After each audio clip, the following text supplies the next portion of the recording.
आज के इस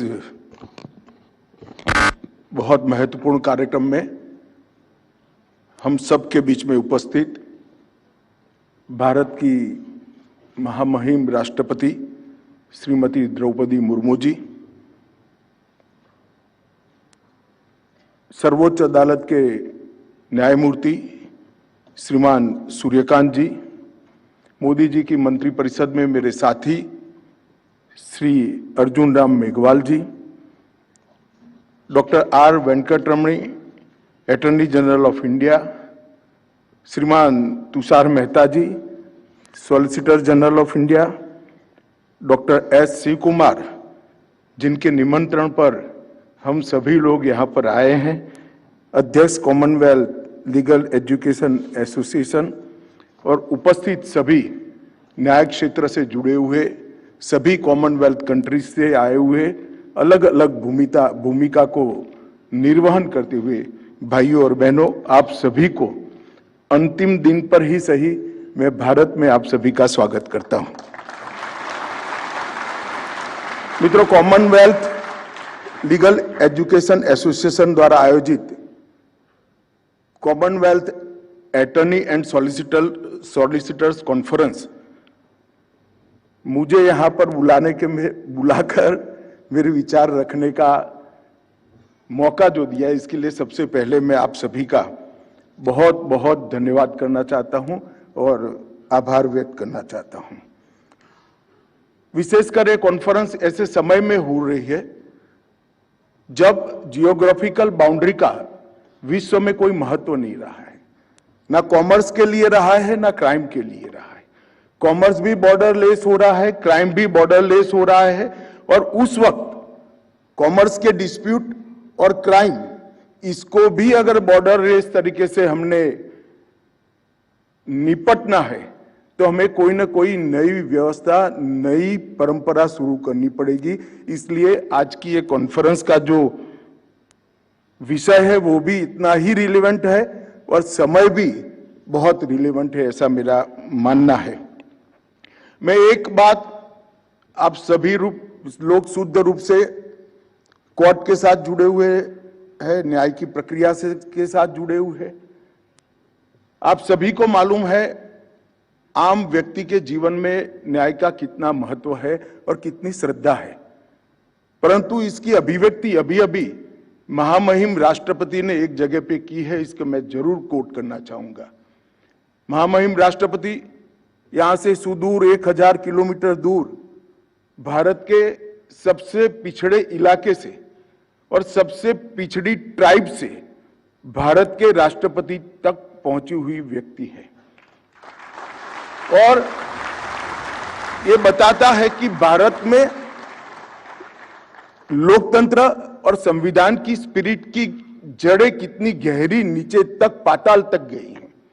उन्होंने अभी अभी एक भाषण में मार्मिक टिप्पणी की थी।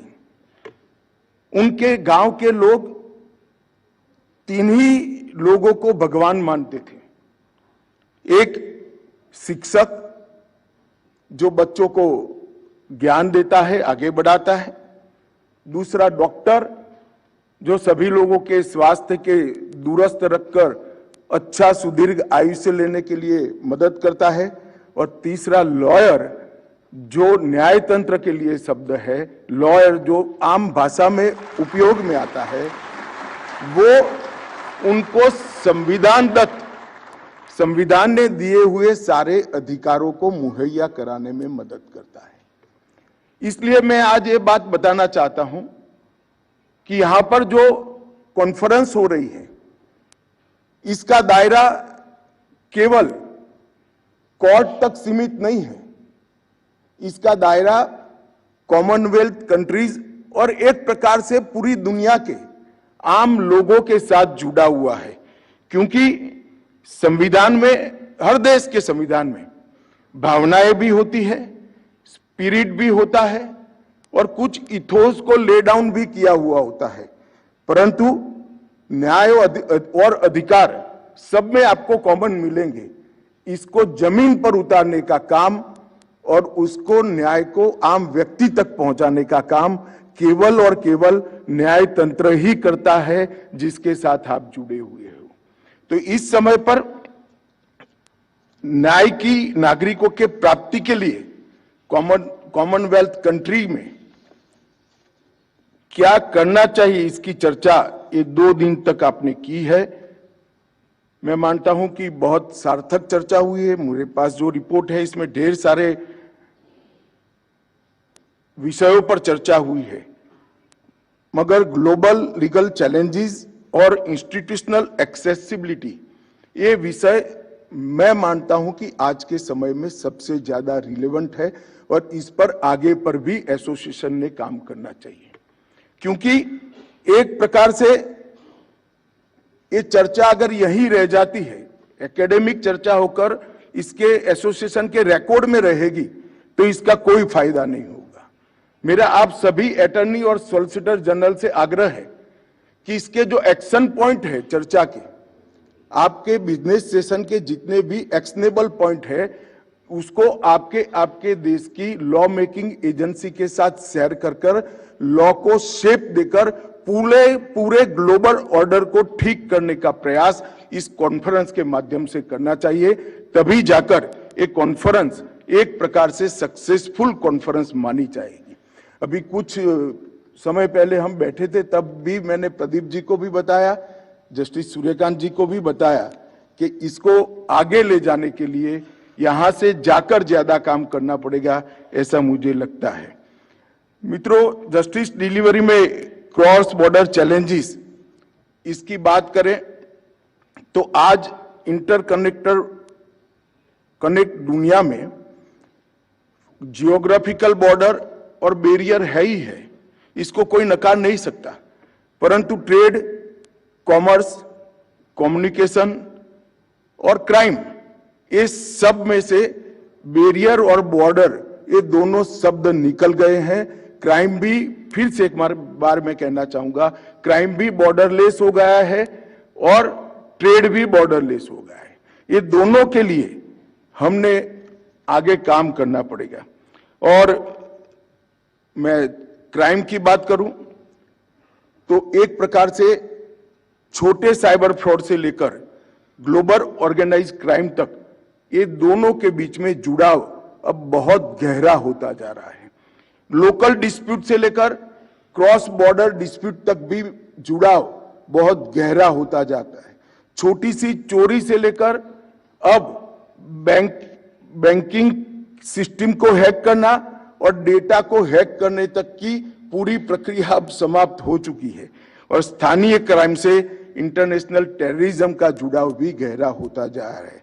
आज क्राइम और क्रिमिनल दोनों बॉर्डर को नहीं मानते हैं। उस वक्त उसको कंट्रोल करने के लिए लॉ एनफोर्समेंट एजेंसी के एक सशक्त, मजबूत करने के लिए आपकी दुनिया ने भी आगे बहुत कुछ करना पड़ेगा, वरना हम क्राइम को और ट्रेड को, दोनों को, क्राइम को कंट्रोल करने के लिए और ट्रेड को सुचारू रूप से चलाने के लिए विश्व का वातावरण नहीं बढ़ा।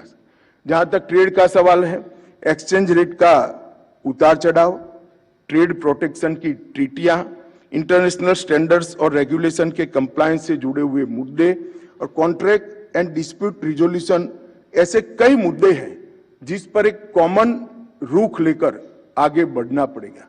बहुत सारा काम हुआ है, मगर आज भी मैं आपको बता सकता हूं कि कई ऐसे मुद्दे हैं जहां पर क्राइम के लिए हमें काम करना पड़ेगा। और मैं ऐसा मानता हूं कि जियोग्राफिकल बॉर्डर ये मर्यादा नहीं होनी चाहिए। कानून के लिए जियोग्राफिकल बॉर्डर मीटिंग पॉइंट होना चाहिए और वो मीटिंग पॉइंट तय करने का काम इस जैसी कॉन्फ्रेंसों ने करना पड़ेगा। तभी जाकर सब कानून एक दूसरे को रेसिप्रोकेट करेंगे और हम जस्टिस की डिलीवरी कर पाएंगे। आज के टेक्नोलॉजी के दौर में जस्टिस डिलीवरी की जो कल्पना है, इसमें कोऑपरेशन और कोऑर्डिनेशन को भी हमने मूल मंत्र बनाना पड़ेगा। आज के ग्लोबल क्राइम चैलेंजेस जब सीमाओं का सम्मान नहीं करते हैं, जस्टिस डिलीवरी में भी हमने सीमाओं को एंड की तरह नहीं बल्कि मीन्स की तरह देखना होगा और जस्टिस डिलीवरी में सीमाओं को बाधा नहीं, मीटिंग पॉइंट के रूप में डेवलप करना होगा। और ये स्पिरिट को अगर हमें नीचे तक पहुंचाना है तो मैं मानता हूं अभी बहुत सारा काम करना बाकी है और इस पर सभी कॉमनवेल्थ कंट्रियों ने साथ में काम करने की जरूरत है। भारत ने इस क्षेत्र में ढेर सारा काम किया है। ट्रेड डिस्प्यूट्स के लिए और क्रिमिनल लॉ के कंप्लीट रिफॉर्म के लिए हमने बहुत लंबी चर्चाओं के बाद एक्सरसाइज कर सभी स्टेक होल्डर्स के साथ चर्चा कर भारत में इसका क्लेवर भी बदला है और इसका स्वरूप भी बदला है। और टेक्नोलॉजी का उपयोग हमने हर जगह पे इतना बढ़ाया है, सिर्फ अभी की उपलब्ध टेक्नोलॉजी नहीं, इनकी डेफिनेशन में हमने आने वाले 100 साल तक जितनी भी टेक्नोलॉजी में बदलाव आएंगे उसको डेफिनेशन में समावेश करने का भी हमने ढेर सारा काम किया है। मैं मानता हूं कि कॉमनवेल्थ कंट्रीज के लिए ये बहुत उपयोगी होगा कि हमारे यहाँ जो परिवर्तन हुआ है वो मैं मानता हूं आपके देश के अंदर भी बहुत सहायक होगा। आज जिस तरह से परिदृश्य बदल रहा है, मैं मानता हूं कि न्यायपालिका को भी बदलना पड़ेगा। क्रॉस बॉर्डर चैलेंजेस के मद्देनजर टेक्नोलॉजी का जो उपयोग है इसको न्याय की पूरी प्रक्रिया में एडॉप्ट करना पड़ेगा। हम 19वीं सदी के कानून से 21वीं सदी में जस्टिस डिलीवरी नहीं कर सकते। और अब ये जो 3 कानून जिसका जिक्र सॉलिसिटर जनरल और लॉ मिनिस्टर ने किया, मैं कहना चाहूंगा कि ये 3 कानूनों के कंप्लीट इंप्लीमेंटेशन के बाद भारत की क्रिमिनल जस्टिस सिस्टम विश्व की सबसे आधुनिक क्रिमिनल जस्टिस सिस्टम बनेगी, इसमें किसी को शंका रखने की जरूरत नहीं। हमारी न्यायिक व्यवस्था में एआई आधारित ट्रांसलेशन व्यवस्था से बहुत सारा हमें फायदा हो सकता है और लीगल सिस्टम और केस की बारीकियां समझने में एआई का बहुत बड़ा उपयोग अब हम कर सकते हैं। कम्युनिकेशन और डॉक्यूमेंट एक्सचेंज का प्रोसेस भी बहुत स्मूथ हुआ है। ब्लॉकचेन टेक्नोलॉजी से क्रॉस बॉर्डर एविडेंस और भी ज्यादा अब सिक्योर हो जाएगा, इसका मुझे भरोसा है। परंतु दुनिया के सभी देशों ने ये सारी टेक्नोलॉजी को कानूनी जगह भी देनी पड़ेगी और कानूनी डेफिनेशन को भी, कानून में इसकी डेफिनेशन को भी जगह देनी पड़ेगी। भारत ने ऑलमोस्ट ये काम कर लिया है। आज के समय में जस्टिस की पूरी सिस्टम में 3A यानी एक्सेसिबल, एफोर्डेबल और अकाउंटेबल, ये बनाना बहुत जरूरी है और ये तीनों के लिए मैक्सिमम उपयोग हमने टेक्नोलॉजी का करना चाहिए। इसका मेरा मानना है इससे बहुत सरलता होगी।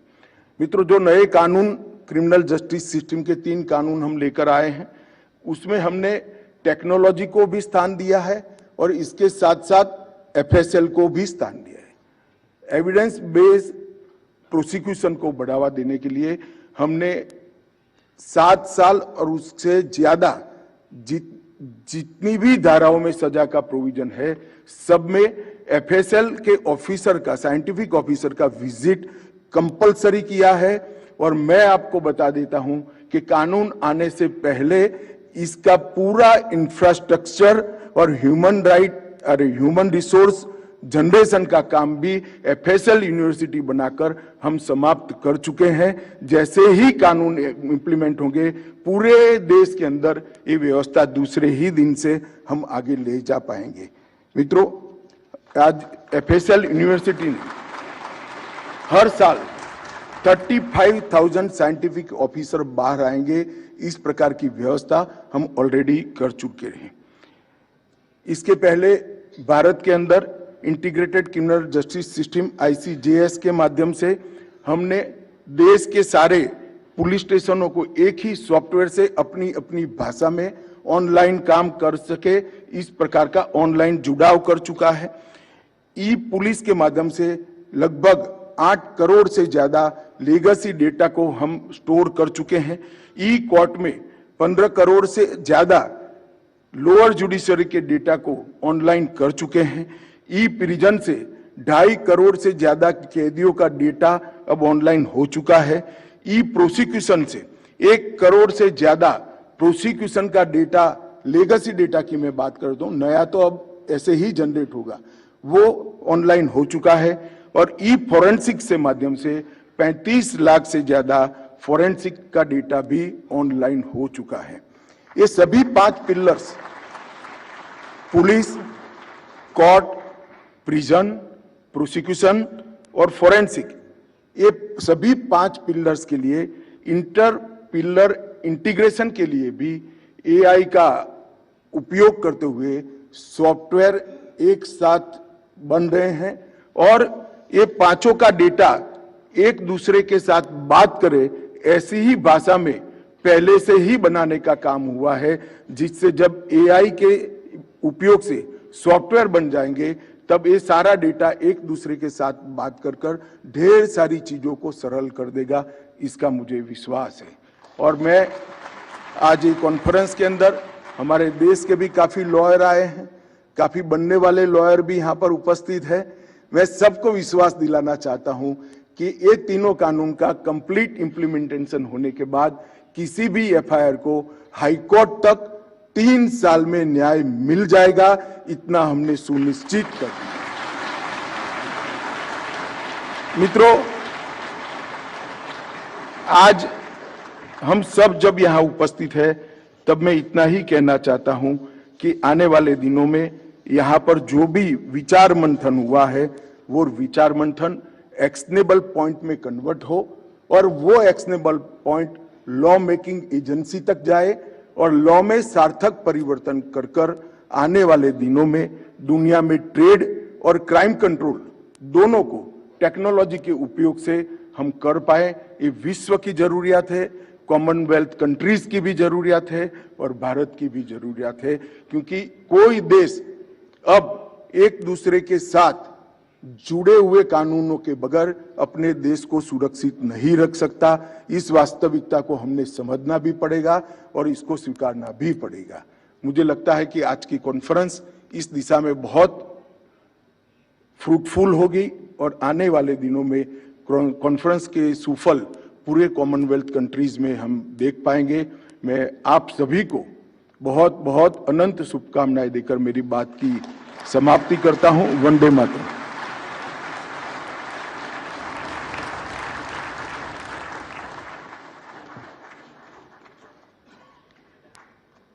May I now request